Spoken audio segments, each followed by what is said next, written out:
Another one of those unsupervised hood kids, Officer Brent Kessler muttered, eyes narrowing beneath mirrored shades as he stalked across the quiet suburban park. To him, the small black boy painting a birdhouse beneath the sycamore was a nuisance, an easy target to flex his authority on. The child's calm politeness only fueled his contempt. He saw trembling hands, not quiet courage. What Kessler didn't see was the man just across the street, Marcus Ellison, off-duty, level-headed, and newly appointed police chief. One slap would awaken the wrong father, and this town would never sleep quietly again. Before we go any further, comment where in the world you are watching from and make sure to subscribe, because tomorrow's story is one you don't want to miss. The morning sun filtered through the sycamore leaves, casting dappled shadows on Veterans Green. Jaden Ellison sat cross-legged on a worn, checkered blanket, his tongue poking out slightly as he concentrated on the wooden pieces before him. The birdhouse kit was spread around him like a puzzle waiting to be solved. "Now, what's the next step, young man?" Miss Wheezy called from her usual bench. Her knitting needles clicked steadily as she watched him work. Jaden held up the instruction sheet, squinting at the diagrams. "It says to attach the roof pieces first, Miss Wheezy." He carefully lined up two smooth wooden panels, making sure the edges matched perfectly. "Take your time," she said, adjusting her reading glasses. "A house needs a strong foundation, whether it's for people or birds." The morning air was crisp and clean, carrying the scent of fresh-cut grass and early spring flowers. Other park visitors strolled by, elderly couples walking their dogs, mothers pushing strollers, joggers in bright clothing. Everyone seemed to know Miss Wheezy, offering warm greetings as they passed. "Morning, Miss Louise," called a parks worker, pushing his cart of gardening tools. "Good morning, Jimmy," she replied, never missing a stitch in her knitting. "The tulips are looking lovely this year." Jaden carefully applied wood glue to the joints of his birdhouse, just as his father had shown him. Marcus had spent last night going over the instructions with him, pointing out the importance of taking time to do things right. "Hey, champ!" Marcus's voice came from behind, making Jaden smile. His father stood there in jeans and a light jacket, looking relaxed on his Saturday off. "Dad, look how much I've done already." Jaden pointed proudly to his progress. Marcus crouched down, examining the careful construction. "That's some fine craftsmanship there, son." He ruffled Jaden's hair. "Those sparrows are going to have a 5-star hotel." "When do you think they'll come?" Jaden asked eagerly. Marcus laughed, the sound warm and deep. "Can't rush nature, Jay. Be patient. Sparrows come to those who wait." He checked his watch. "I've got some errands to run, but I'll be back later. You mind Miss Wheezy, okay?" "Yes, sir." Jaden nodded, already reaching for his paintbrush. Miss Wheezy waved as Marcus headed toward the parking lot. "That father of yours is right about patience," she said, setting aside her knitting to pull out her ever-present notebook. "In all my years teaching, I found that was the hardest lesson for children to learn." Jaden carefully opened the small container of blue paint. "Did you teach a long time, Miss Wheezy?" 43 years, she said, making a note in her book. "Taught right here in Stone Ridge Elementary until I retired. Had your father in my class too, if you can believe it." "Really?" Jaden's eyes widened. "What was he like?" Miss Wheezy chuckled. "Just like you, curious about everything, always asking questions." She watched as Jaden applied careful strokes of paint to the birdhouse. "And just as meticulous, too." The morning stretched on peacefully. Jaden painted each section of the birdhouse with careful attention, wiping away any drips before they could dry. Miss Wheezy alternated between her knitting and her notebook, occasionally offering advice or sharing stories about the park's history. "Veterans Green wasn't always so pretty," she told him. "When I was a girl, it was just an empty lot. The whole community came together to make it what it is today. A slight breeze rustled through the sycamore leaves, carrying the sweet scent of nearby flowering bushes. Jayden had just finished painting the roof a brilliant blue when movement caught his eye. There, not 3 feet away, a white-throated sparrow hopped across the grass.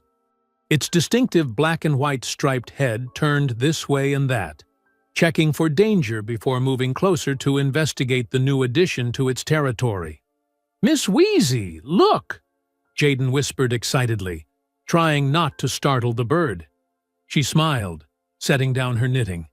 "Well, would you look at that? Looks like patience works after all." They shared a quiet laugh, watching the sparrow hop closer to inspect Jayden's handiwork. The morning felt perfect, the sun warm on their faces, the grass soft beneath the blanket, the peaceful atmosphere of the park wrapping around them like a comfortable blanket. In the distance, a dark pickup truck pulled up to the curb.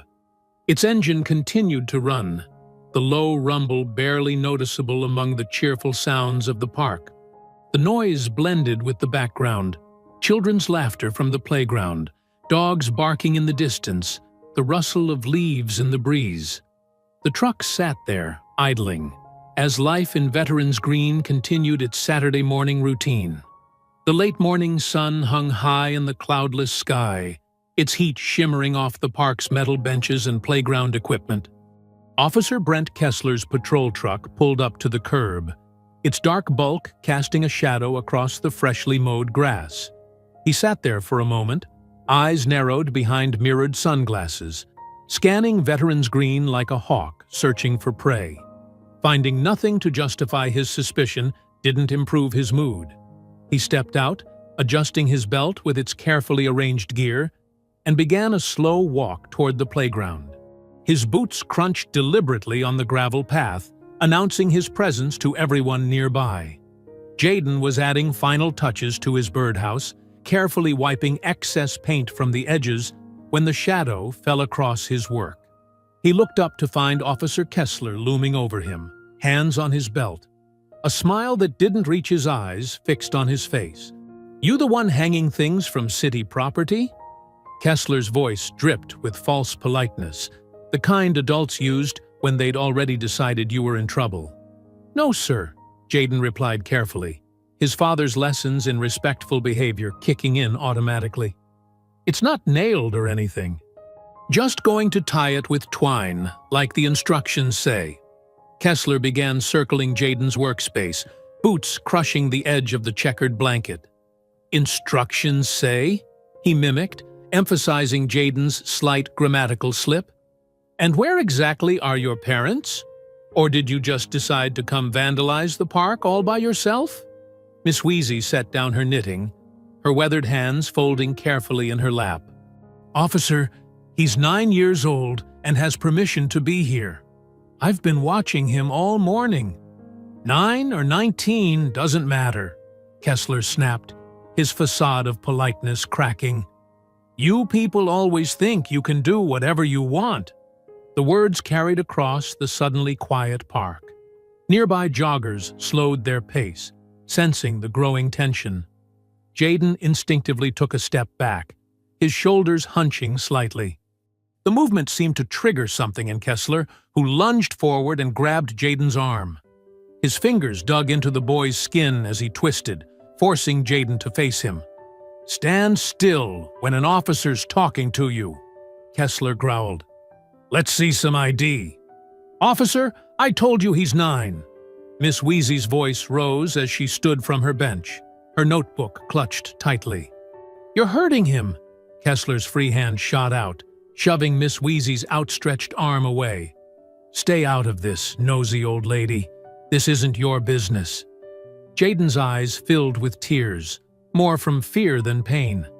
"Please, sir, you're hurting me," he whispered, his voice trembling. The sound of fear in Jayden's voice seemed to enrage Kessler further. His face flushed red, veins standing out on his neck. "Don't talk back," he shouted, and before anyone could move, his hand flashed through the air. The crack of the slap echoed across Veterans Green like a gunshot. Birds exploded from the nearby trees in a panic of wings and alarmed calls. Jaden stumbled backward, losing his balance and hitting the ground hard. His hand went to his cheek, where an angry red mark was already forming. Gasps rippled through the growing crowd of onlookers. Parents pulled their children closer. Phones appeared in raised hands, and Miss Wheezy's face contorted with fury. "You monster!" she screamed, her usual composure shattered by the sight of violence against a child. Kessler straightened up, his chest puffing out as he breathed heavily. Sweat beaded on his forehead despite the morning chill. "Learn your place," he growled, his voice carrying the weight of years of unchecked authority. His boot lashed out, catching Jaden's sketchbook and sending it skidding across the grass, loose papers fluttering in its wake. A cruel smile twisted his lips as he looked down at the frightened boy. "Now, pick that up," he commanded, "and say, 'Sir.'" Jaden looked up at Kessler, his hand still pressed against his stinging cheek. Something shifted in his eyes, fear giving way to something stronger. Something inherited from generations of people who refused to bend. His voice was barely above a whisper, but it carried clearly in the tense silence. "No." The single word hung in the air like a challenge. Kessler's face darkened with rage, his hand tightening on his belt. The crowd held its collective breath, watching the confrontation between the towering officer and the small boy who dared to defy him. Across the street, Marcus Ellison stepped out of the hardware store, a bag of supplies in his hand. His eyes swept the park automatically, a habit born from years of service, and locked onto the scene before him. His son on the ground, a uniformed officer standing over him with clenched fists, and a crowd of horrified onlookers frozen in place. The bag dropped from Marcus's hand, hitting the sidewalk with a crash. Without hesitation, he broke into a sprint toward the park, his feet barely touching the ground as he raced to reach his son. Marcus's feet pounded against the grass as he charged across Veterans Green, his heart thundering in his chest. "Get your hands off him," he roared, his voice carrying the full weight of a father's protective fury. Officer Kessler spun around at the shout, his body automatically shifting into a defensive stance. His right hand drifted toward his holster, fingers twitching. The morning sun glinted off his badge, a symbol of authority that now seemed twisted and wrong. Miss Wheezy moved quickly despite her age, hurrying to Jaden's side. Her hands trembled as she helped him up, brushing grass from his clothes. "It's okay, baby," she murmured, though her own voice shook with anger. "Your daddy's here now." People gathered around the unfolding scene, mothers clutching their children's hands, joggers frozen mid-stride, teenagers with phones raised high to capture every moment. The crowd formed a loose circle, their faces a mix of shock, anger, and fear. Marcus covered the remaining distance in seconds, coming to a stop directly in front of Kessler. They stood nose to nose, the tension crackling between them like electricity before a storm.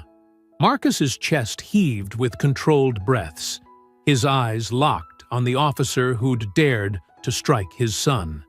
"You just assaulted a child." Marcus's words cut through the morning air, sharp as a blade. His hands were clenched at his sides, every muscle in his body straining against the urge to respond with force. Kessler's lip curled into a sneer, his stance widening as if preparing for conflict. "Kid resisted lawful orders," he spat back. His eyes narrowed behind his mirrored sunglasses. "You interfering now?" Marcus's fury simmered beneath a lifetime of learned control.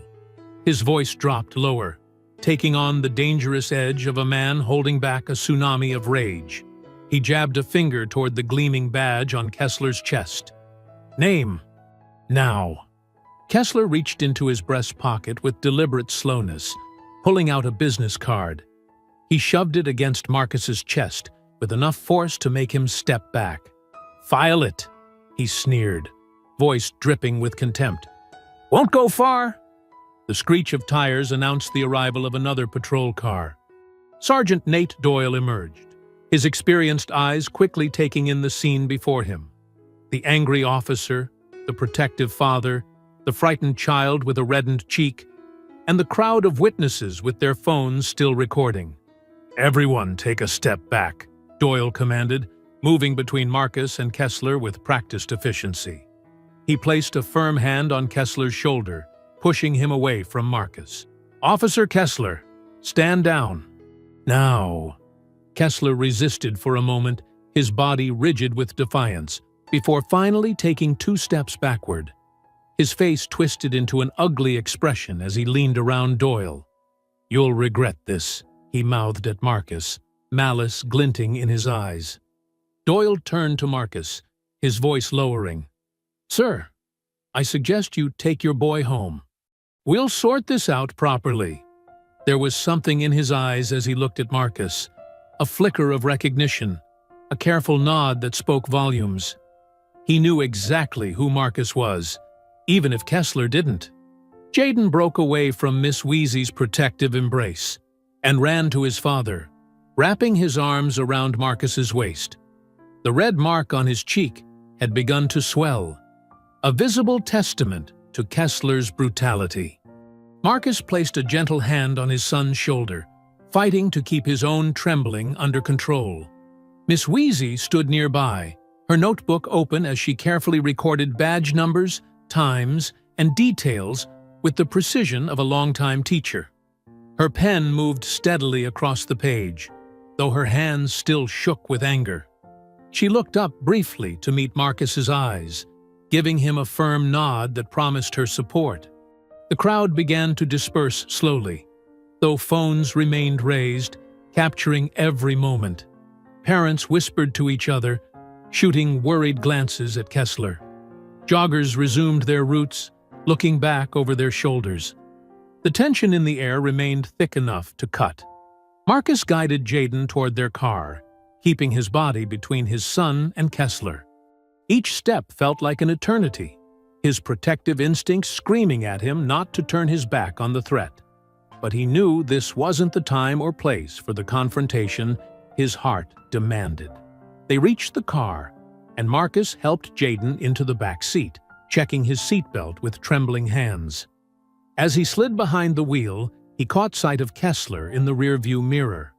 The officer stood watching them leave, a smirk playing across his face, looking for all the world like a man who believed himself untouchable. Marcus started the engine, his knuckles white on the steering wheel. Around them, the park was returning to its normal rhythm, though an undercurrent of unease lingered in the air. In the distance, sirens wailed faintly. Their sound carried on the warming breeze, as if the city itself was crying out against the injustice they'd just witnessed. The sun continued its climb toward noon, casting long shadows across Veterans Green as Marcus drove away with his injured son, leaving behind a scene that would soon shake their entire community to its core. The evening light faded to purple through the kitchen windows as Vivian gently pressed an ice pack against Jayden's swollen cheek. Their son winced but stayed still, his usual energy dampened by the day's trauma. The kitchen clock ticked steadily, marking time in a house that felt different now. Less safe, less certain. "Hold it there, baby," Vivian murmured, adjusting the ice pack. Her nurse's training showed in her careful movements, but her hands betrayed a slight tremor. She'd seen too many injuries in the ER, too many victims of violence. But this was her son. This was different. Marcus sat at the kitchen table, bent over a stack of forms Sergeant Doyle had brought by. The civilian complaint paperwork demanded details, times, witness names. Each box he filled made his jaw clench tighter. The preliminary report lay open beside him, its sanitized language a mockery of what had really happened. "Subject displayed non-compliant behavior," Marcus read aloud, his voice tight with controlled anger. "Officer attempted to maintain order through standard crowd control measures." They're painting him as some kind of teenage troublemaker. Vivian's eyes flashed. He's 9 years old. He was building a birdhouse. She smoothed Jaden's hair back from his forehead, her touch gentle, but her words sharp. They can't just rewrite reality. They're already trying. Marcus pushed the preliminary report aside and reached for another complaint form. Doyle says we need to file this tonight. Get our version on record before they can bury it deeper. Jaden shifted in his chair, lowering the ice pack. The bruise had darkened to an angry purple, stark against his brown skin. "Dad," he said quietly, "why did he hit me? I wasn't doing anything wrong." The question hung in the air, heavy with all the weight of innocence confronting injustice. Marcus and Vivian exchanged a look, the same one they'd shared too many times before, when their son encountered the world's uglier truths. Some people, Vivian began carefully, carry hate inside them. And when they have power, they use it to hurt others. But that's about them, not you. You did nothing wrong, baby. Nothing. Marcus's pen pressed so hard against the complaint form that the paper nearly tore. The rage he'd contained at the park still burned in his chest, but now it had crystallized into something colder and more focused. He knew the system from the inside, its weak points, its pressure points, its hiding places for ugly truths. "We need to be smart about this," Vivian said, reading his tension. She moved behind his chair, placing her hands on his shoulders. "The chief's announcement isn't for 2 more weeks. If we reveal that card too early, they'll close ranks," Marcus finished. "Start covering tracks, destroying evidence." His hands spread across the scattered paperwork. "We need to document everything first. Build our case." Vivian squeezed his shoulders. "Exactly. Let them think you're just an angry father. Let them underestimate us." Jaden yawned, the day's stress finally catching up with him. The ice pack drooped in his hand, and his eyes had grown heavy. Vivian immediately shifted into mother mode, her voice softening. "Time for bed, sweetheart. You've been so brave today." She helped him up, keeping one arm around his shoulders. "Want me to read you a story?" Jaden nodded, leaning against her side. As they headed for the stairs, he paused and looked back at Marcus. "Dad, we're not going to let him hurt any other kids, right?" Marcus met his son's eyes, seeing not just the bruise, but the determination beneath it. "No, son, we're not, I promise." After they went upstairs, Marcus spread the paperwork across the kitchen table like a general planning a campaign. He started a fresh legal pad, noting times, locations, badge numbers. He wrote down Miss Wheezy's contact information and the names of other witnesses from the park. Each detail was a piece of armor, each fact a weapon.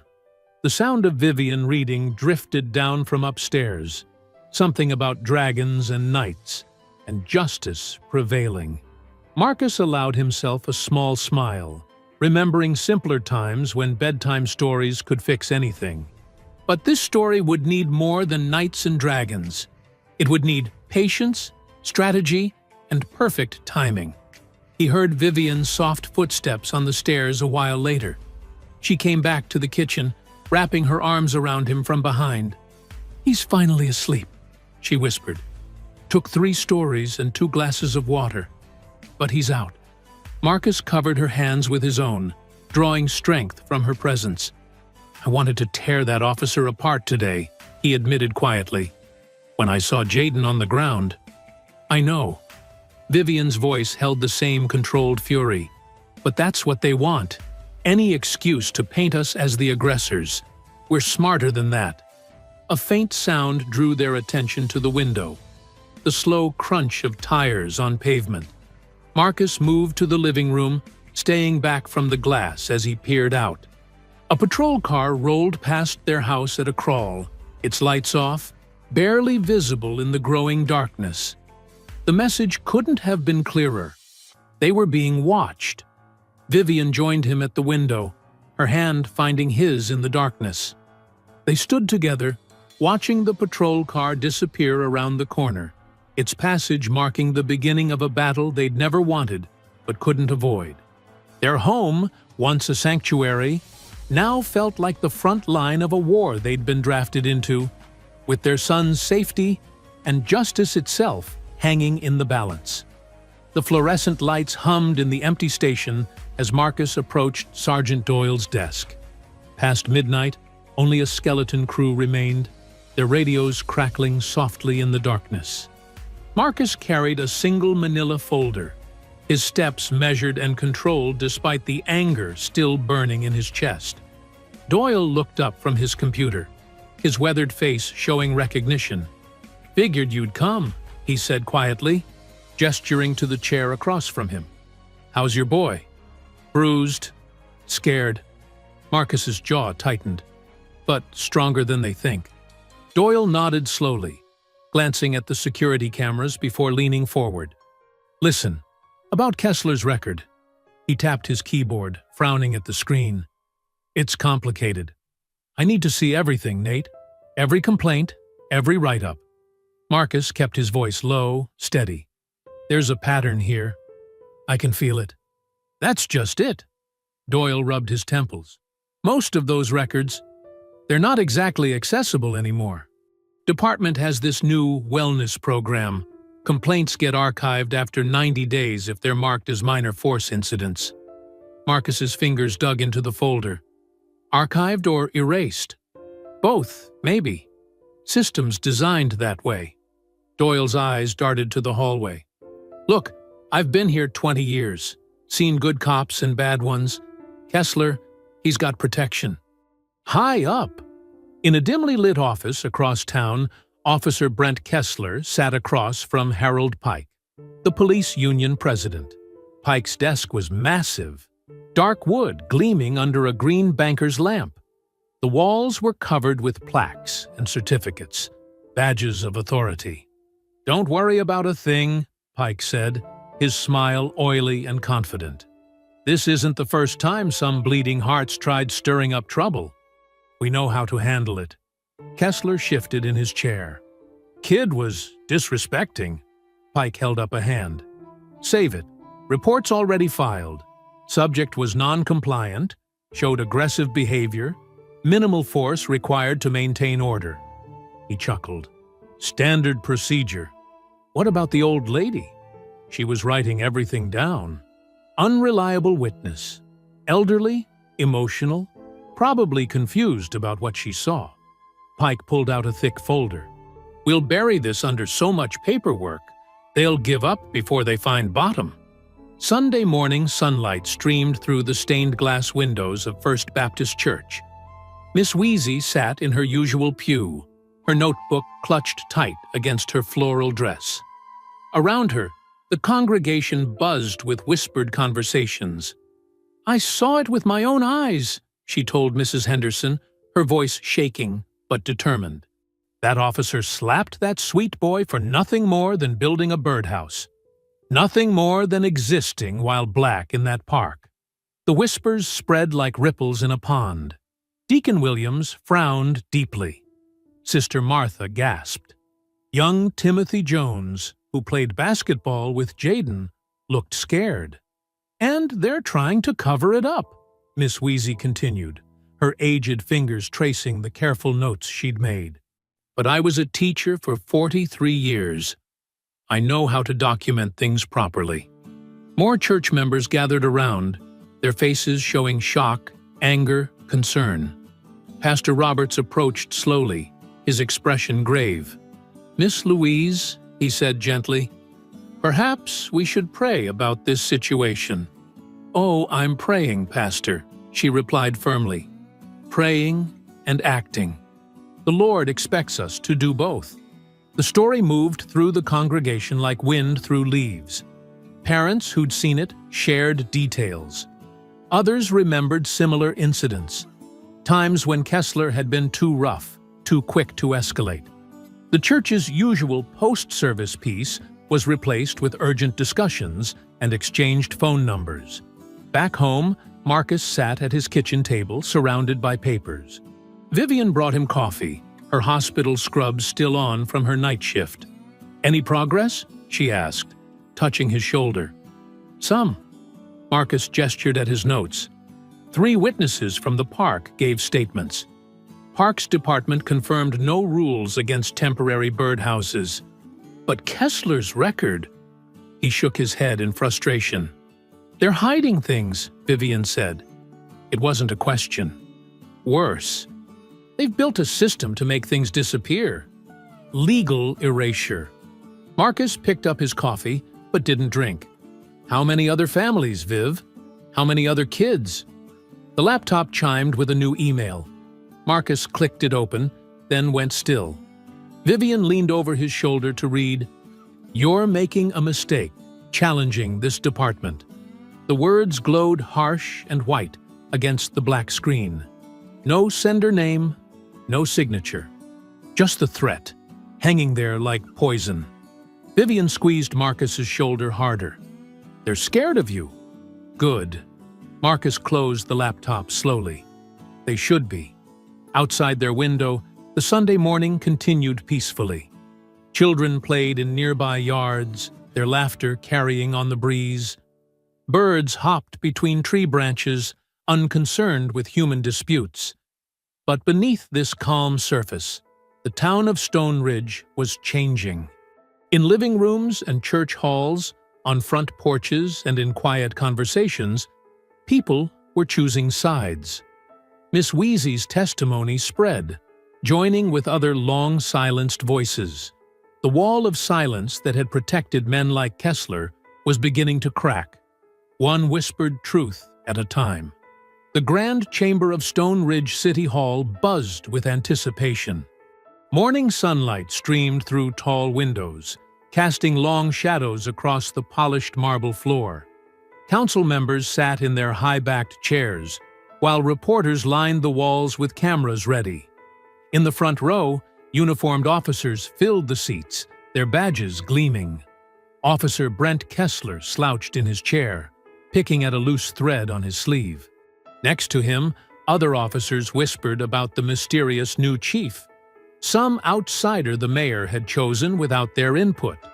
Harold Pike stood near the podium, his usual smirk firmly in place as he worked the room, shaking hands and patting shoulders.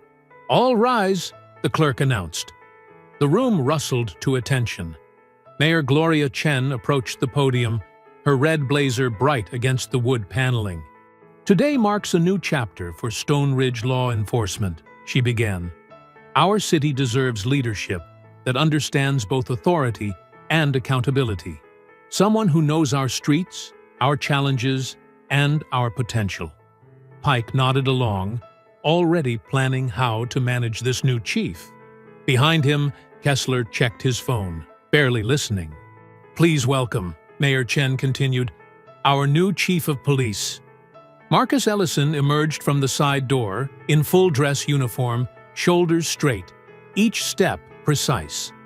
The gasps started like a wave, rippling through the crowd as recognition dawned. Kessler's phone clattered to the floor. His face went slack, then flushed dark red as he remembered the park, the slap, the smugness afterward. Next to him, Officer Martinez whispered, "Isn't that the guy from—" "Ladies and gentlemen," Mayor Chen announced, "Marcus Ellison." Pike's carefully maintained smile cracked. He gripped the back of a chair, knuckles white.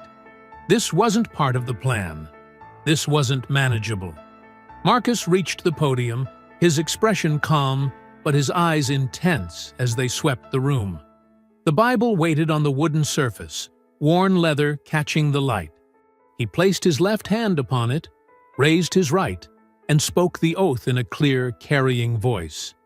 "I, Marcus Ellison, do solemnly swear that I will support the Constitution of the United States, the Constitution of this state, and the laws and ordinances of the city of Stone Ridge. I will faithfully, honestly, and impartially discharge the duties of Chief of Police to the best of my ability. So help me God." Mayor Chen beamed. "Congratulations, Chief Ellison." The applause was scattered, uncertain. Some officers sat stone-faced. Others clapped mechanically, eyes darting to Pike for cues. In the back, Miss Wheezy dabbed her eyes with a handkerchief, smile radiant. Marcus adjusted the microphone. His voice filled the chamber, steady and determined. "Thank you, Mayor Chen. To the council, my fellow officers, and most importantly, to the citizens of Stone Ridge. I stand before you today with clear purpose." He paused, letting his gaze meet Kessler's for just a moment. A police department is only as strong as the trust it builds with its community.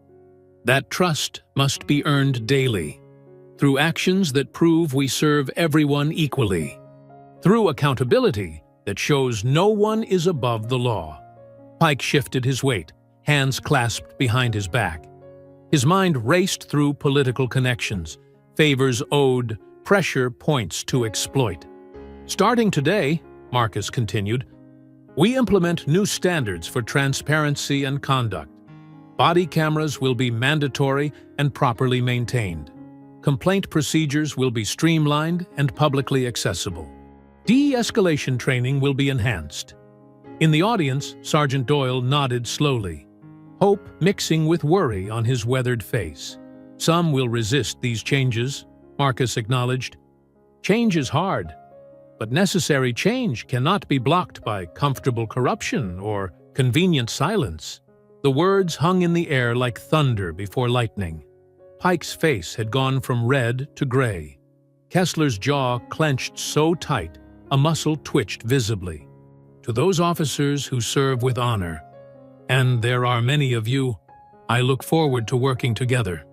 To those who've forgotten their oath," Marcus's tone hardened slightly, "remember it now.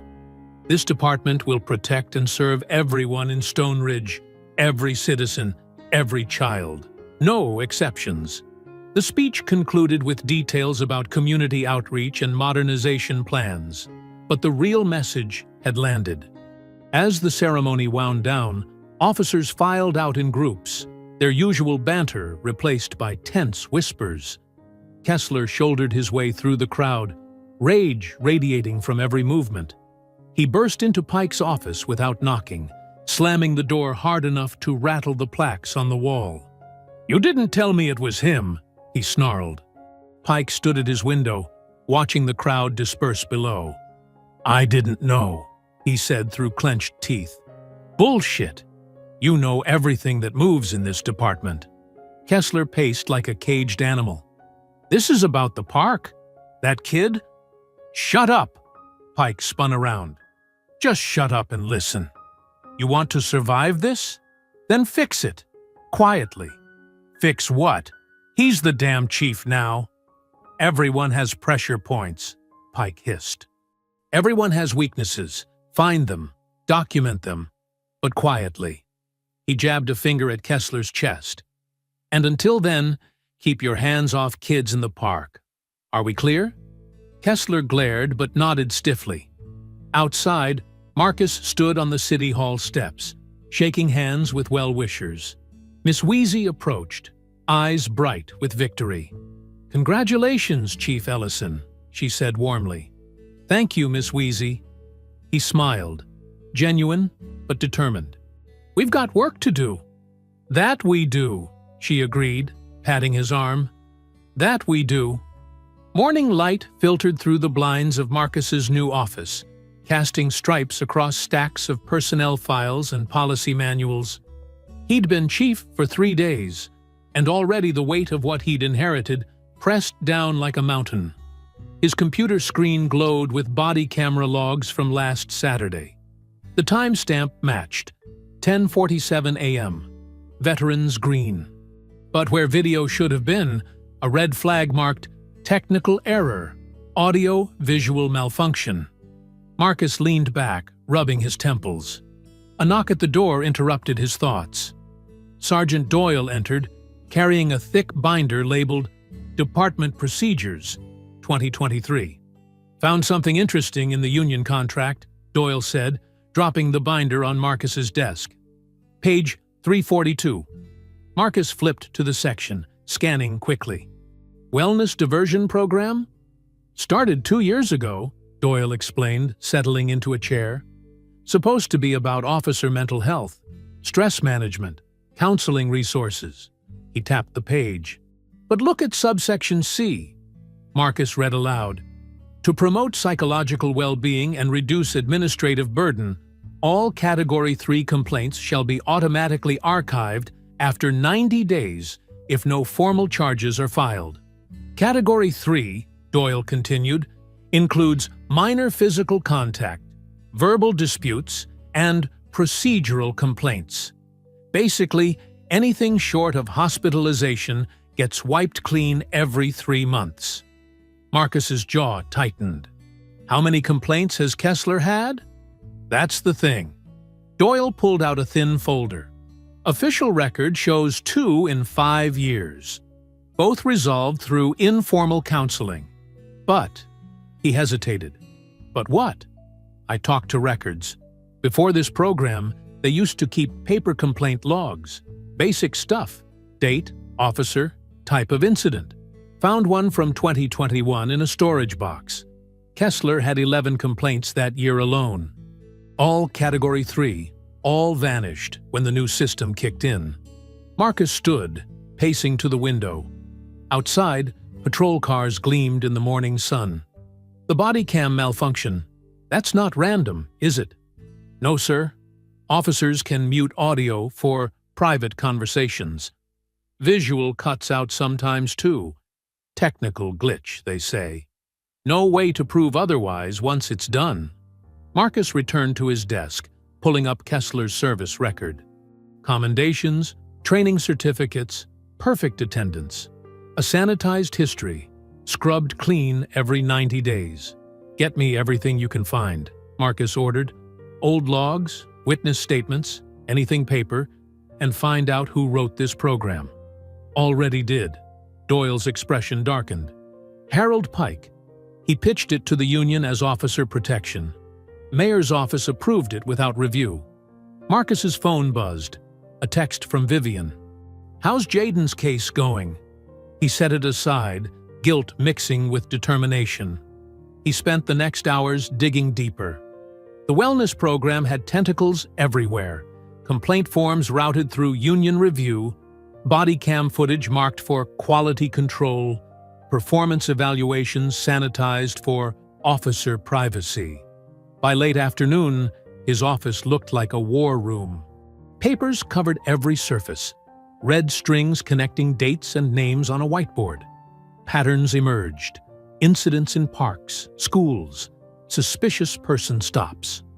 Always Category 3, always gone in 90 days. A soft knock interrupted his focus. Officer Martinez stood in the doorway, nervous energy radiating from her uniform. Chief, got a minute? Marcus gestured to a chair. Martinez closed the door carefully before sitting. It's about Kessler, she said quietly. Last year, I saw him rough up a teenager behind the library. Nothing major, pushed him around, scared him pretty bad. Kid was just reading comics. Did you report it? Tried to. Filed the paperwork. Followed up 3 times. After 90 days, couldn't find any record it happened. She twisted her hands. I started keeping my own notes after that. Names, dates, witnesses. Never official, just in case. Marcus leaned forward. I need those notes. They're in my locker. I'll get them to you tonight. She stood to leave, then paused. Chief, some of us, we want things to change. But Pike has eyes everywhere. I understand. Thank you, officer. After she left, Marcus pulled up the department budget. The wellness program cost $180,000 annually. Consulting fees, software licenses, administrative support. All to make problems disappear. Doyle returned as sunset painted the office orange. He carried a dusty cardboard box. Found these in the basement. Complaint logs from 2018-2021, before the purge system. Plus some interesting emails about the program setup. He set the box down heavily. Pike wasn't subtle back then. Called it Prophylactic record management, in one memo. Marcus lifted a stack of faded forms. Each one represented someone who'd sought justice and found only silence. His son's face flashed in his mind. The shock, the fear, the betrayal. "Sir?" Doyle's voice was careful. "What's our next move?" "First, we document everything. Every purged complaint, every technical error, every convenient gap. Build a pattern too big to ignore." Marcus's voice hardened. "Then we rip this system apart. Pike won't go quietly. He's got friends in the mayor's office, the DA. Let him fight," Marcus said. "Everything he does to protect this program just proves why it needs to end." He picked up the union contract, reading the purge clause again. The words blurred with fatigue and anger. "This wasn't broken," he muttered, setting down the paper. "It was built this way." The office fell silent except for the shuffle of papers and the soft hum of Marcus's computer. Outside his window, the sun set on another day in Stone Ridge, where justice had a 90-day expiration date, and truth vanished with the click of a button. Harold Pike's corner office at the police union building overlooked the courthouse square. Late afternoon shadows stretched across his polished desk as District Attorney Carla Mendoza settled into a leather chair, her expression guarded. "Thanks for coming, Carla." Pike's smile didn't reach his eyes. "Coffee?" "Let's skip the pleasantries, Harold." Mendoza smoothed her blazer. "What's so urgent?" Pike retrieved a folder from his desk drawer. "Our new chief has me concerned. His personal involvement in this Kessler situation is problematic." "You mean because Officer Kessler slapped his son?" Mendoza's tone was dry. "Most fathers would be personally involved." "That's exactly my point." Pike spread photos across the desk. Marcus arguing with Kessler at the park, copies of the civilian complaint, screenshots of social media posts. He's using his position to pursue a personal vendetta. Look at these audit requests. Body cam footage, complaint histories, personnel files. He's building a case while presenting himself as an impartial administrator. Mendoza picked up one of the photos. The witness statements are compelling. Miss Carter's account is emotional testimony from a retiree with an agenda. Pike cut in. "What we have is a minor incident that escalated because a child refused lawful commands. Now the father happens to be chief. And suddenly, it's a crusade? A police officer struck a 9-year-old, Harold. After that 9-year-old was caught damaging park property." Pike slid forward a maintenance report. The birdhouse violated city ordinances. When confronted, the boy became confrontational. Mendoza's eyebrows rose.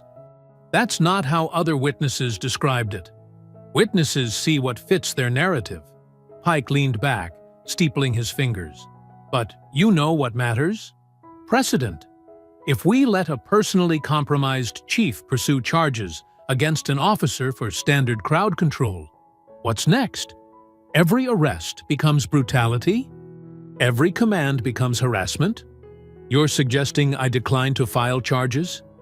I'm suggesting you recognize a conflict of interest." Pike's voice softened. "Remember the Martinez settlement in 2019? How carefully we managed public perception. Sometimes peace requires discretion." Mendoza stiffened. The Martinez case, another excessive force complaint, buried under carefully worded agreements. She'd helped craft those agreements. The optics here are manageable. Pike tapped his computer screen. Social media's already shifting the narrative. Look. Online comments scrolled past. Chief's kid vandalized public property. Another entitled brat playing victim. These people always cry racism. Time to take our town back. Mendoza's stomach turned. Manufactured outrage won't change facts. Facts are flexible, Carla. You know that. Pike's smile returned. All I'm asking is that you consider the bigger picture. Stone Ridge doesn't need another racial powder keg. Declining charges protects everyone, including you. The threat hung unspoken. Mendoza stood, gathering her purse. I'll review the evidence carefully before making any decisions. That's all I ask. Pike walked her to the door. Oh, and Carla? Remember, peace keeps us all employed. Across town, Vivian Ellison's hands shook as she scrolled through her phone. Comment after hateful comment filled local news sites and neighborhood groups. Little Thug got what he deserved. Like father, like son, playing the race card. Send them back where they came from. Time to clean up our parks. Some included Jaden's school photo, shared without permission. Others mentioned their address. Vivian screenshot everything, her anger building with each swipe. She called Marcus at work. They're attacking our baby online, calling him. I can't even repeat it. Save everything, Marcus said, his voice tight. I'm heading to the DA's office now. Be careful, Vivian warned. They're trying to bait you into something stupid. I know, Marcus sighed. How's Jaden? Drawing. He's stronger than they know. Vivian watched their son through the kitchen window, bent over his sketchbook in the backyard. But he shouldn't have to be this strong. Not at 9. Marcus found Carla Mendoza in her office, reviewing case files. She didn't look up when he entered. Chief Ellison, I was about to call you. Were you? Marcus remained standing. To explain why you're considering declining charges? Now she met his eyes. Who told you that? Does it matter? What matters is you're choosing political convenience over justice. Again. Again. Her face tightened. Careful, Chief. Like you were careful with the Martinez settlement? All those sealed documents? All those convenient NDAs? Marcus placed his hands on her desk, leaning forward. How many times have you helped bury police misconduct, Carla? I've helped maintain order, she snapped. Something you seem determined to disrupt. Order? My son has a bruised face and nightmares. There are racists threatening him online. That's the order you're protecting? Mendoza stood, matching his posture. I'm protecting this town from burning down around us. You're too close to this case. Your judgment is compromised. My judgment? Marcus's laugh was bitter. A cop slapped a child in broad daylight. Witnesses, photos, statements, and you're worried about my judgment? I'm worried about escalation, riots, property damage, career-ending scandals that help no one. You mean scandals that might expose your past decisions? Marcus straightened. You're choosing safety over justice. Mendoza was silent for a long moment, studying him. Finally, she sank back into her chair. I'm choosing what keeps this town from burning. She gestured to the door. We're done here, Chief. I'll announce my decision tomorrow. Marcus turned to leave, then paused. You know what burns towns, Carla? Not justice, injustice. Remember that when you're helping Pike bury more bodies. The door closed behind him with a soft click. Mendoza stared at her reflection in the darkened window, wondering when compromise had become cowardice. The morning sun bathed Veterans Green in golden light as Miss Wheezy arranged folding chairs in a wide circle near Jaden's favorite sycamore tree. Her arthritic hands moved with purpose, each chair placed just so. Behind her, a dozen seniors from her church group hung colorful birdhouses in the trees. A silent rebuke to those who'd claimed Jaden had vandalized the park. Little more to the left, Richard, she called to a gray-haired man struggling with a green wooden house. We want the sparrows to have a good view of today's proceedings. People began trickling into the park. Mothers with strollers, joggers slowing their pace, teenagers on bikes. They gathered in small clusters, voices low but determined. Miss Wheezy noticed several carrying signs. Protect our children, and no badge gives the right to hit kids. Councilwoman Dina Brooks strode across the grass, her red blazer bright against the morning sky. She carried a small portable microphone and speaker. "Louise," she called warmly, "you've outdone yourself. This is exactly what we needed. Peaceful, organized, impossible to ignore." "Peaceful doesn't mean quiet," Miss Wheezy replied, adjusting her glasses. "These old bones have seen too much injustice to stay silent now." More seniors arrived, carrying thermoses of coffee and plates of cookies. They set up a card table with petitions demanding police accountability. Miss Wheezy watched as they worked, her notebook open on her lap. She'd documented everything since the incident: times, names, statements. The truth would not be buried this time. The crowd grew steadily. Church groups arrived in their Sunday best. Young activists with cameras mingled with grandmothers in sun hats. A news van parked at the curb, a reporter testing her microphone. Marcus appeared at the edge of the gathering, Jaden's small hand in his. The boy wore a clean white shirt, his cheek still showing faint yellowing from the bruise. People parted to let them through, offering quiet words of support. "There's my brave artist," Miss Wheezy said, patting the chair beside her. Jaden sat down, ducking his head shyly at the attention. Marcus stood behind them, scanning the growing crowd with careful eyes. Councilwoman Brooks tapped the microphone. "Good morning, Stone Ridge," she began, her voice carrying across the park. "We're here today because silence enables injustice. We're here because a child's safety matters more than a badge." She spoke for 10 minutes about equality, about the poison of unchecked power, about the courage of speaking truth. The crowd listened intently, nodding, occasionally calling out in agreement. "And now," Brooks said, "I'd like to introduce someone who reminds us what this fight is really about. Jaden?" The boy looked up at his father. Marcus squeezed his shoulder gently. "It's okay, son. Just speak from your heart." Jaden walked slowly to where Brooks stood. She lowered the microphone for him. He stared at his feet for a long moment, then lifted his face to the crowd. "I just wanted to help the birds," he said softly. "My dad taught me that kindness matters. That's why I was building the birdhouse. I wasn't trying to cause trouble." His voice grew stronger. "Nobody should hit kids. Nobody should make us feel scared to help others." The silence that followed was profound. Then applause erupted, spreading through the crowd like waves. Miss Wheezy wiped tears from her cheeks. Several news cameras zoomed in on Jaden's face as he hurried back to his seat. Marcus remained standing, his expression controlled but proud. He'd chosen not to speak, letting others carry this moment. His battle would be fought in conference rooms and policy meetings, but this gathering of community voices, was just as vital. The morning continued with more speakers. Church leaders offered prayers for healing. Young activists shared statistics about police misconduct. Seniors told stories of past struggles for justice. Through it all, Miss Wheezy kept writing in her notebook, recording every word, every reaction.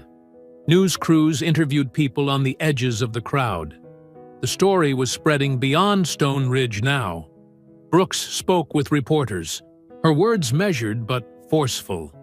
"This isn't about one incident. This is about systematic abuse of power and the courage to stand against it." As the sun climbed higher, people began sharing water bottles and snacks. Children played tag between the chairs. The mood was serious but hopeful, a community finding its voice.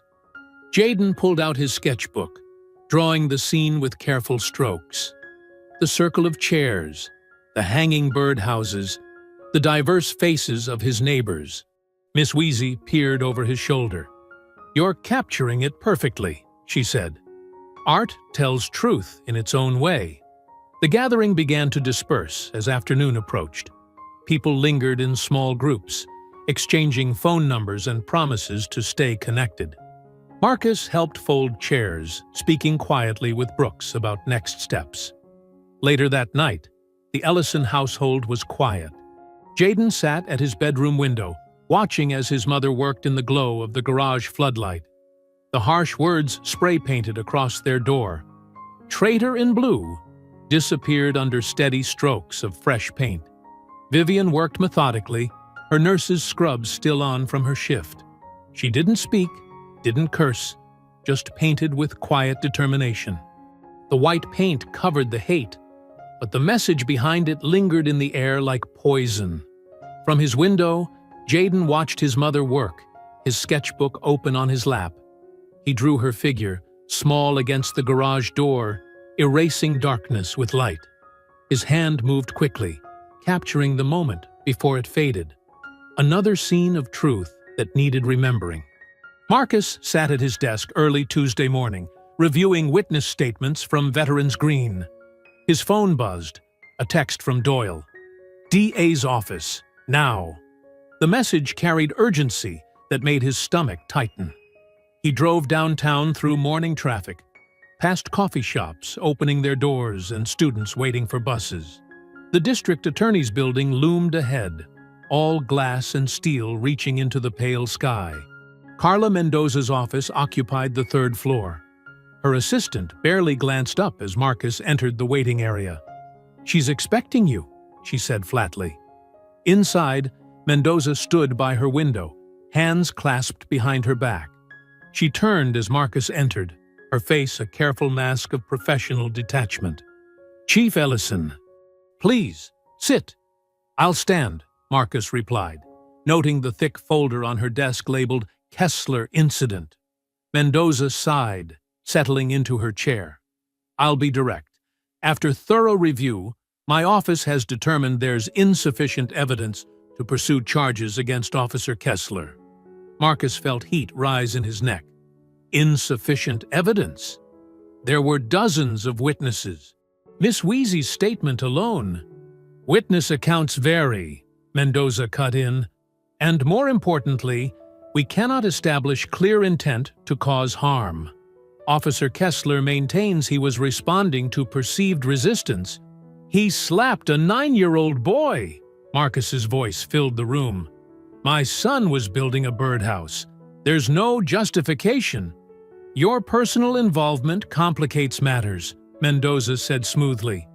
"The fact that you're both the victim's father and Kessler's superior officer creates significant conflicts of interest."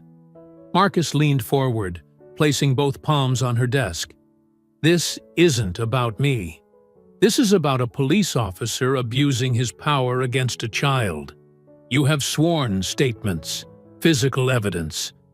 We have contradictory accounts of a heated situation," Mendoza countered. "The union's report suggests Jaden was uncooperative. Don't you dare put this on my son." Mendoza's expression hardened. "Chief Ellison, I understand you're upset, but my decision is final.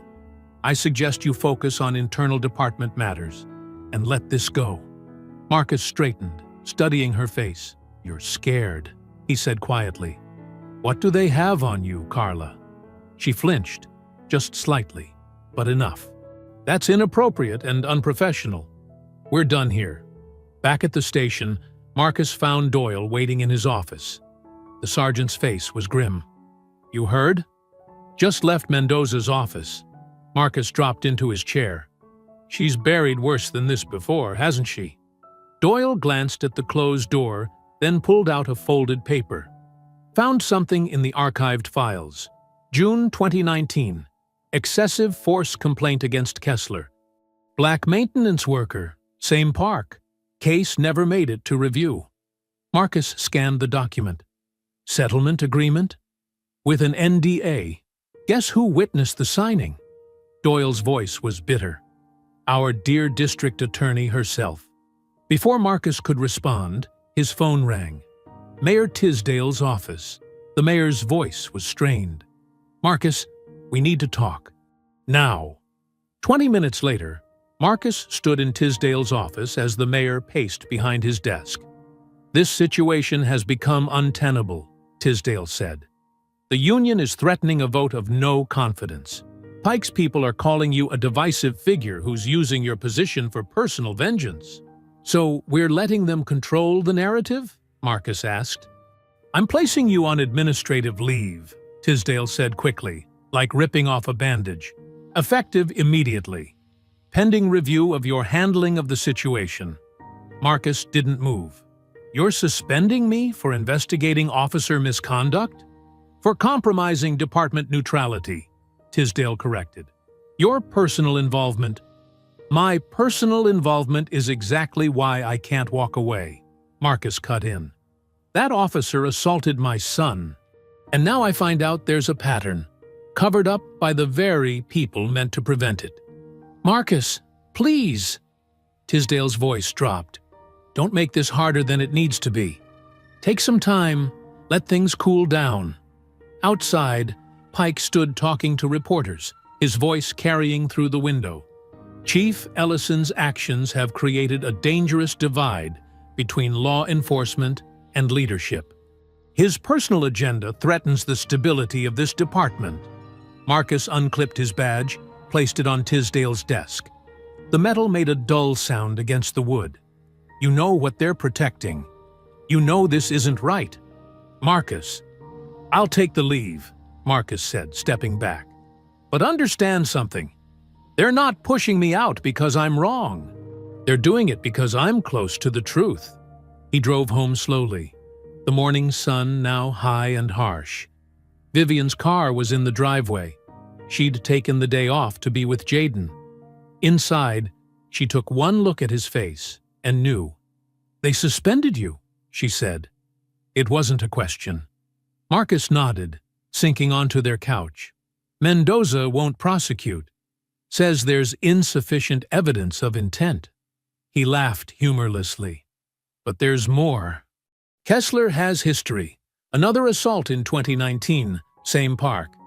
They buried it with settlements and NDAs." Vivian sat beside him, took his hand. "They want you gone because you're a threat." "They want me out," Marcus agreed, squeezing her fingers. "That means I'm close."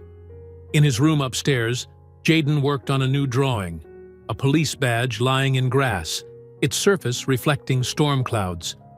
The boy's art had taken a darker turn since the incident, but its honesty remained pure. Truth seen through a child's eyes, unafraid to show what adults tried to hide. The kitchen table groaned under the weight of scattered papers, files, and laptops. Marcus had transformed their dining room into a war room, surrounded by allies who refused to let injustice stand. Miss Wheezy sat straight-backed in her chair, her meticulous notebook open before her. Doyle hunched over dispatch logs, while Sarah Chen, the town's head librarian, analyzed data on her laptop. "Let's lay out what we have," Marcus said, spreading a park map across the table. "Miss Wheezy, your timeline first." The retired teacher adjusted her reading glasses. "I documented everything, minute by minute." She ran her finger down neat rows of handwriting. 10:47 a.m., Officer Kessler's truck arrived. 10:52, first confrontation with Jayden. 10:55, physical contact initiated. Her voice tightened. 10:56, the assault. "Your notes are incredibly detailed," Doyle said, comparing them to his papers. "Matches dispatch perfectly." Kessler called in his location at 10:46, went silent at 10:54. Marcus nodded. 2-minute gap before the slap. What was he doing with his radio off? "Same pattern I'm seeing here," Sarah said, tapping her screen. "I've cross-referenced body cam timestamps with incident reports. 11 separate encounters over 6 months, all involving black residents, all with convenient technical errors during key moments." 11? Vivian's voice was sharp.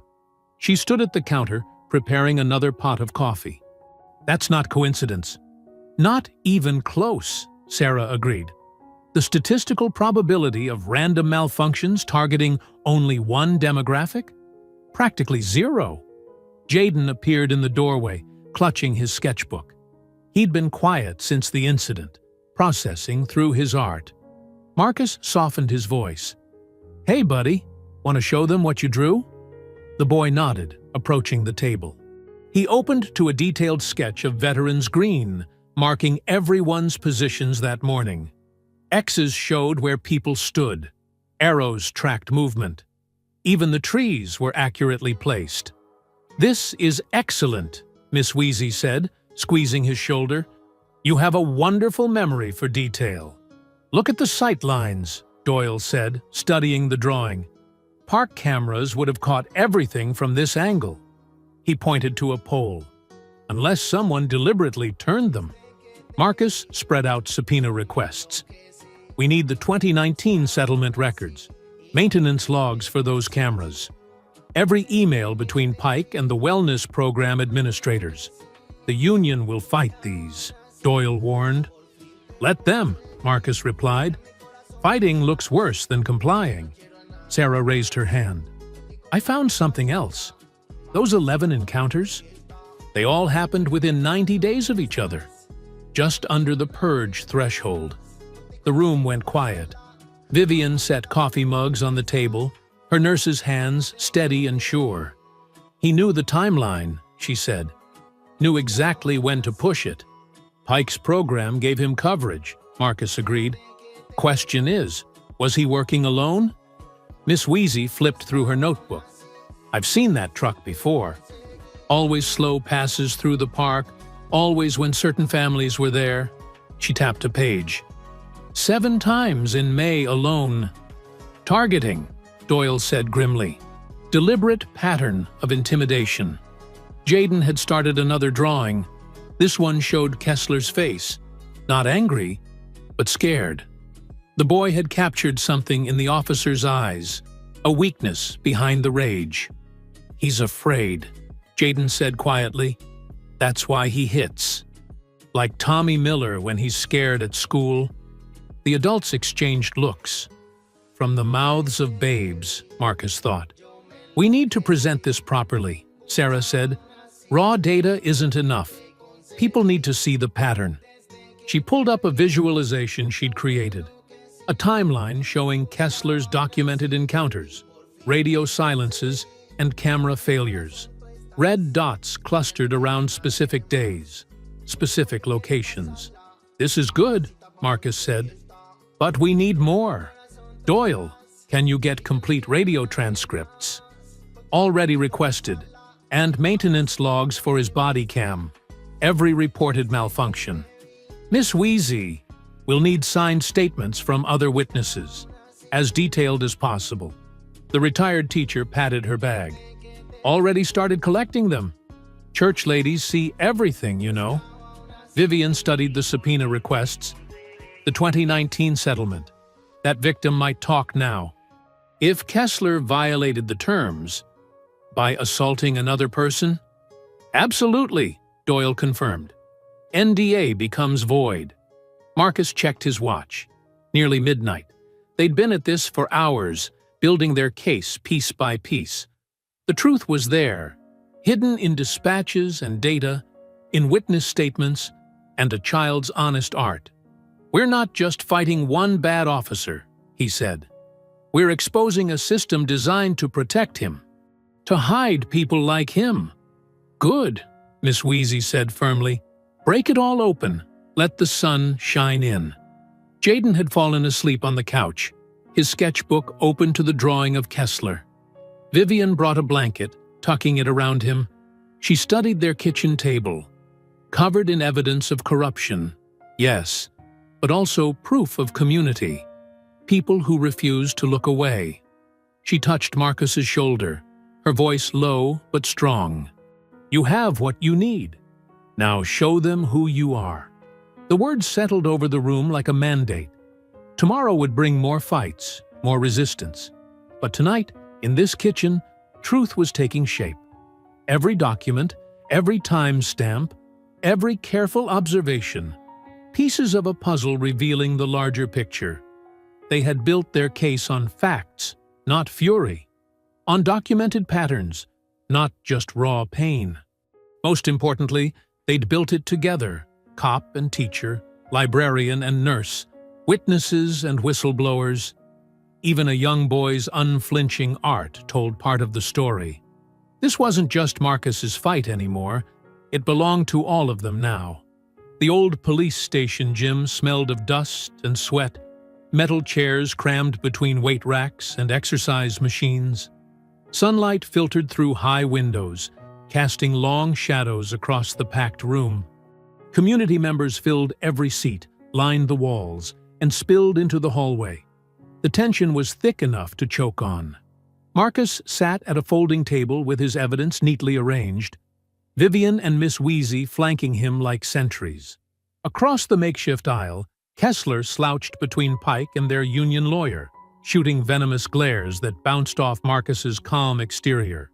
Commissioner Chen called the oversight hearing to order, her voice echoing in the cavernous space.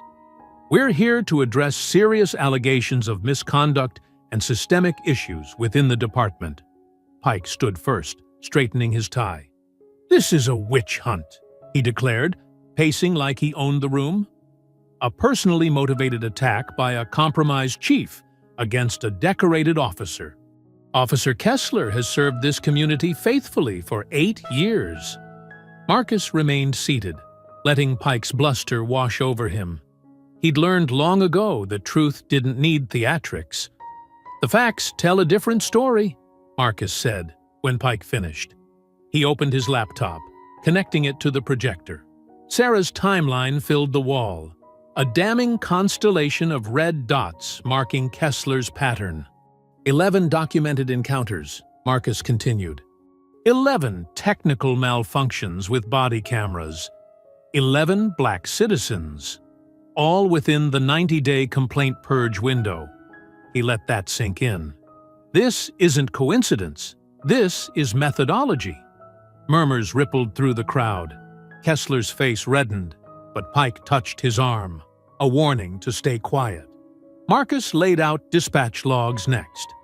Radio silence during critical moments. Park camera outages that align perfectly with reported incidents. He pointed to highlighted timestamps. The system didn't fail. It was manipulated. "Speculation," Pike snapped. "You can't prove intent." "Actually, we can." Marcus nodded to Doyle, who opened the door. A man in his 30s entered. Michael Washington, the 2019 victim. Kessler's face went pale. "Mr. Washington signed a non-disclosure agreement after Officer Kessler assaulted him in Veterans Green 4 years ago," Marcus said. "An agreement that included a morality clause." Pike shot to his feet. "That settlement is sealed." "Was sealed," Marcus corrected. "The morality clause voids the NDA if the officer commits similar misconduct, like assaulting a 9-year-old boy in the same park." Washington took the microphone, his voice steady. "I was walking my dog when Officer Kessler stopped me. Said I matched a description. When I asked what description, he got angry. Grabbed my arm, threw me down. Called me names I won't repeat here." The room was dead silent. Washington continued. "I filed a complaint. Next thing I know, I'm being pressured to sign papers. Take the money. Keep quiet. Move away. They said no one would believe me anyway." Kessler surged up, face twisted. "You're lying! Pike, tell them he's lying!" But Pike had gone still, eyes darting between Washington and the exit. His carefully constructed shield was cracking. "The settlement details are now public record," Marcus said, sliding copies to the commissioners, along with evidence of systemic complaint suppression through the wellness program.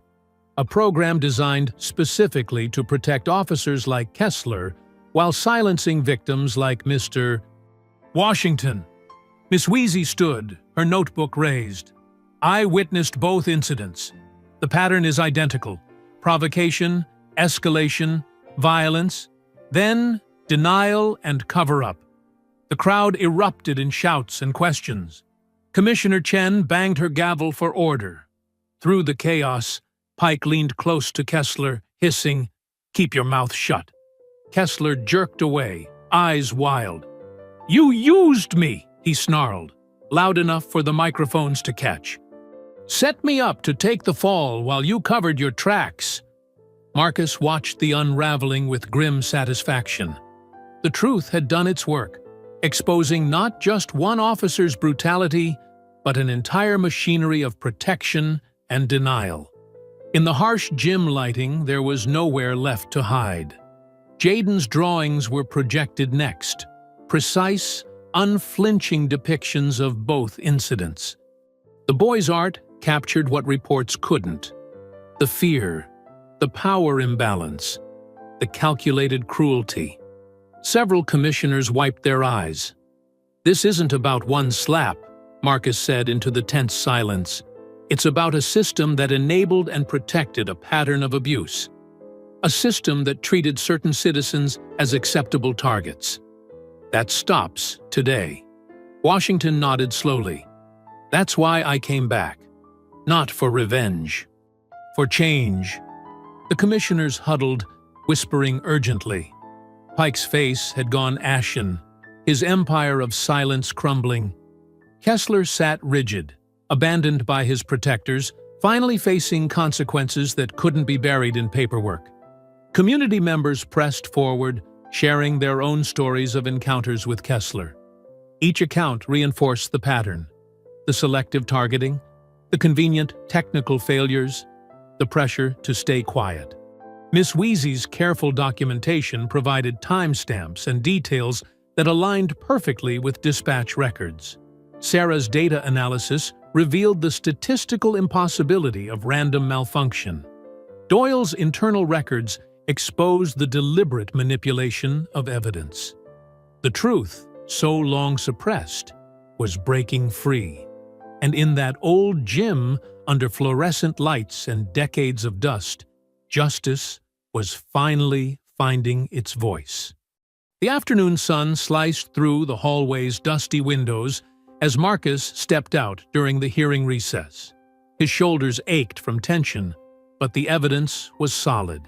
Years of abuse and cover-ups were finally exposed. He loosened his tie, needing air. The old station's corridors felt too narrow, too confined. Footsteps echoed behind him. Heavy, angry steps he recognized instantly. "You think you've won?" Kessler's voice dripped with venom. "Think you can just waltz in here and destroy everything?" Marcus turned slowly, maintaining the professional distance that had become second nature. "Officer Kessler, this isn't personal. The evidence speaks for itself." "Not personal?" Kessler's laugh was ugly. "You used your own kid to set me up. Probably told him to cause trouble, didn't you?" Marcus's jaw tightened. "My son was building a birdhouse. You chose to assault him. That's what you people always do. Play victim." Kessler stepped closer, face flushed. 8 years on the force. 8 years keeping order in this town. Then you show up with your diversity hiring and your reforms. "Step back," Marcus warned, noting Kessler's clenched fists. Other officers and hearing attendees began filtering into the hallway, drawn by the rising voices. Or what? Kessler's eyes were wild now. "You'll suspend me again? File more complaints? I owned these streets before you came along with your fancy degree and your peaceful solutions." Marcus stayed calm, hands visible at his sides. "This isn't about ownership. It's about justice." "Justice?" Kessler spat the word. "I'll show you justice." His hand shot toward his belt, not for his weapon, but his body camera. "Let me turn this off first, like always." "Leave it on," Marcus said. "Let everyone hear exactly who you are." Something snapped in Kessler's expression. "Who I am?" His voice rose to a shout. "I'm the one who keeps animals like you in line." The racial slur echoed through the corridor. Gasps from the growing crowd. But before anyone could react, Kessler lunged forward, swinging wildly at Marcus's face. Marcus's training kicked in automatically. He stepped inside the punch, deflecting it with his forearm while pivoting to trap Kessler's extended arm. The move was smooth, controlled, the product of countless hours in the academy. "Don't," Marcus warned, holding the position without applying pressure. But Kessler was beyond warnings. He thrashed and cursed, each word more vile than the last, his face contorted with decades of barely hidden hatred. "You uppity son of a—" Another swing, another careful block. Marcus could have ended it quickly, could have used any number of holds to put Kessler down. Instead, he maintained defensive control, letting Kessler's rage expose itself fully. "Can't fight back, can you?" Kessler taunted, struggling. "Too afraid of looking like the angry black man? That's all you are under that suit." The crowd pressed against the walls, phones recording everything. Miss Wheezy's hand covered her mouth in shock. Vivian watched with fierce pride as her husband remained professional despite the onslaught. Suddenly, Kessler's voice boomed through the gym's speakers. His body mic was live, feeding directly into the hearing room's audio system. Every slur, every threat, every revelation of prejudice amplified for all to hear. "Should have hit that kid harder, taught him respect." The words thundered through the building. From inside the gym came sounds of outrage and dismay. Kessler didn't seem to notice or care, lost in his meltdown. "8 years!" he screamed. 8 years of keeping them in their place. Pike promised me backup, promised the complaints would disappear. Doyle pushed through the crowd, cuffs ready. "That's enough." Kessler's eyes widened as he finally registered his mic's red light. The fight drained from him instantly, replaced by dawning horror. "Officer Brent Kessler," Doyle's voice was steel. "You're under arrest for assault on a police officer, making terrorist threats, and violation of department policy." Marcus stepped back, straightening his tie as Doyle secured the cuffs.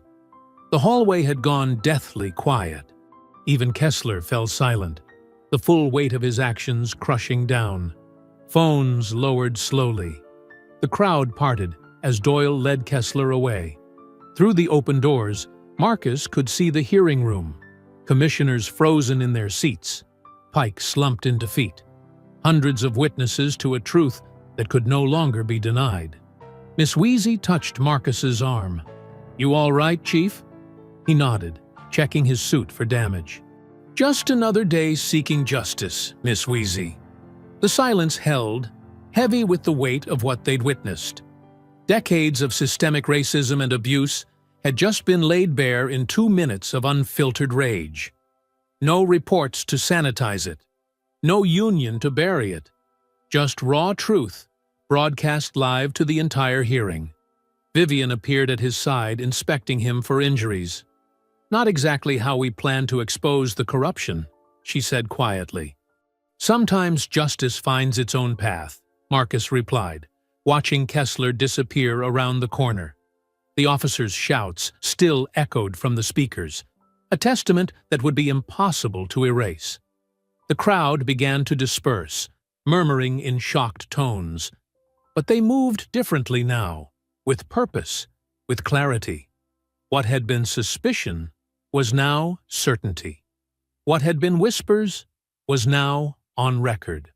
Marcus straightened his shoulders, ready to return to the hearing. There was still work to be done, policies to change, a department to rebuild. But the foundation of lies had cracked wide open, and truth was pouring through. 2 weeks after the hearing, autumn painted veterans green in gold and crimson. The morning air carried a crisp edge as Marcus sat in his restored office, reading the State Attorney General's formal announcement. The charges against Kessler were comprehensive: assault on a minor, tampering with evidence, civil rights violations, each count backed by witness statements, audio recordings, and the damning pattern of technical errors in his body camera usage. The AG's office had also uncovered a trail of similar incidents spanning 3 counties. Marcus set down the paper and glanced at the photo on his desk. Jaden smiling at his science fair, taken just days before the incident. The bruise had faded, but some marks went deeper. Still, his son's resilience amazed him. Last night, Jaden had asked to help with the park's reopening ceremony. A knock interrupted his thoughts. Sergeant Doyle entered, holding a tablet. "Chief, you'll want to see this." The screen showed D.A. Mendoza's resignation speech. She stood at a podium, her usual confidence replaced by visible strain.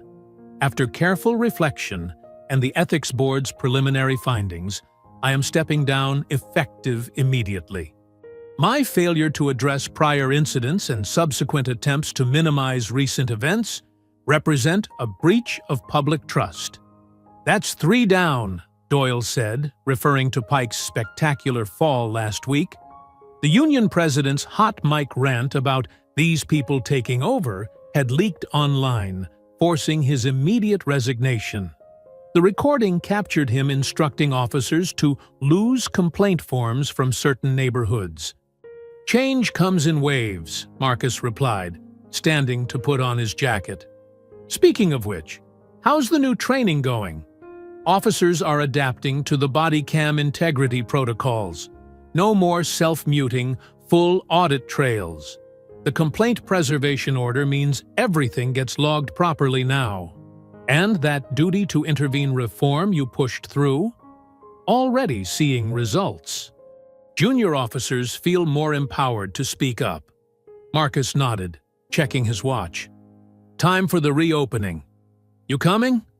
Veterans Green hummed with activity.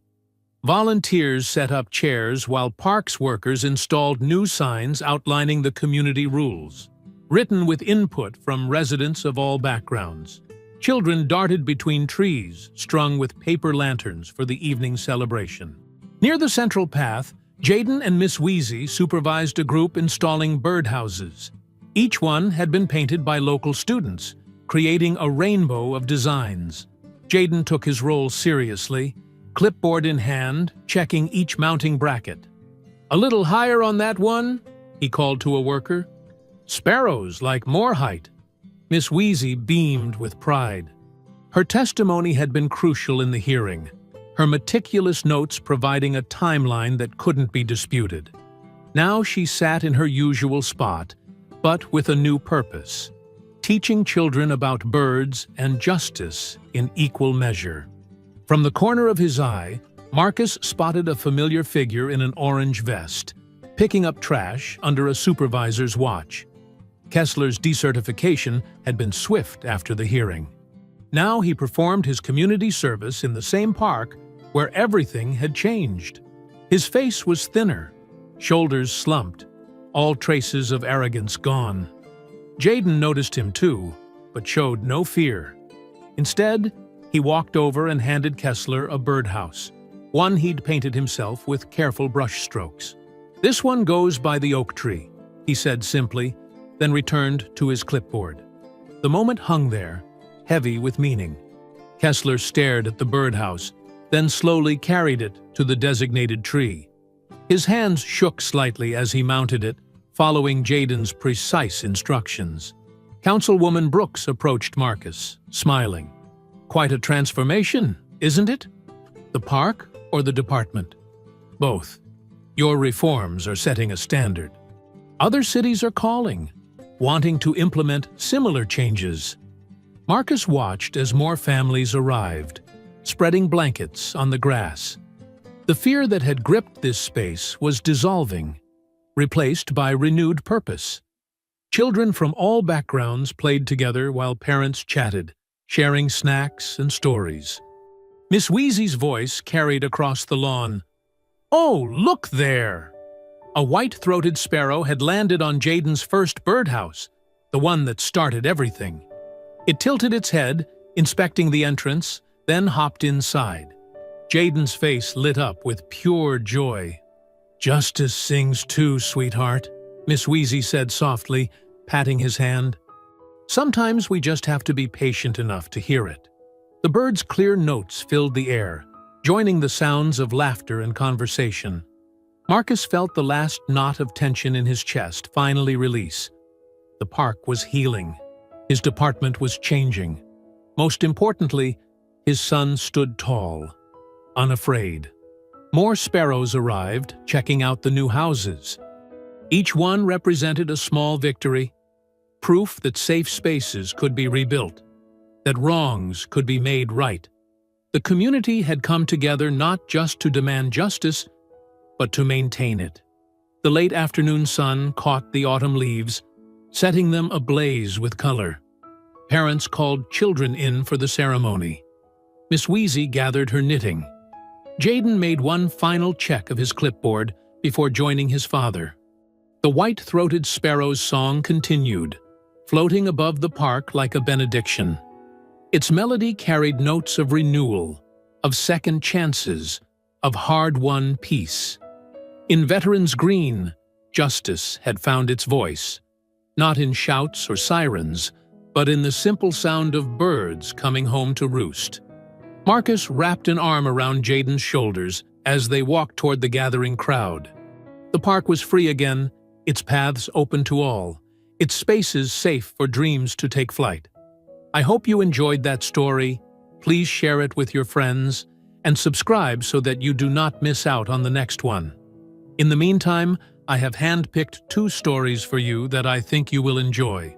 Have a great day.